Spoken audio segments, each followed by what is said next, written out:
I'm Tara. I'm an ambassador here at Science Space, and today we're going to be making catapults. So what you're going to need today is some paddle pop sticks. Parents, you might need to get your kids to eat roughly 10 icy poles for this one to get enough paddle pop sticks.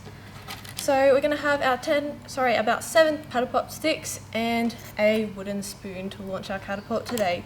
You'll also need a handful of rubber bands, and to make this a little bit more exciting, you can play with colours and use your favourite colours to make your catapult today. And then lastly, you're going to need some pom-poms, and at the very end you can experiment with some different sizes, but we'll get onto that in just a second. So what we're going to do very first up, we're going to grab 6 paddle pop sticks. And what we're going to do with these is we're going to stack them one on top of the other like this. So we've got 4, we'll grab 5 and 1 more. Okay, so once we've got our 6 paddle pop sticks lined up nice and flat like this, we're going to grab 1 elastic band to pop onto the end.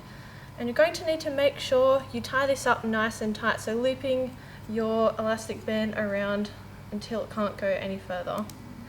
So that's one end done. We're going to also flip it around and add an elastic band to the other end. I'm going to be using blue for this one. So same thing, making sure it is nice and tight to hold our paddle pop sticks together. Okay, so we've got the base of our catapult ready to go. What we're going to do now is move on to the exciting bit, the actual launching part. So for this, you're going to need 1 more paddle pop stick and our wooden spoon. And now for this, we're going to pop our wooden spoon just on top of our paddle pop stick like this. And then you're going to grab another elastic band and secure them together at the bottom. So similar thing as we were doing before, making sure our elastic band is nice and tightly looped around so that these two are joining together. Okay, now for the tricky bit. So we're going to open up our catapult like this using your hands. You might need to use your muscles a bit for this one. And then you're going to slide your catapult over the base.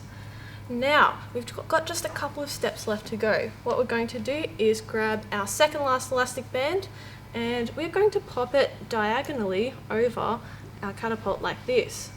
We're going to tie it around a couple of times so it's nice and secure.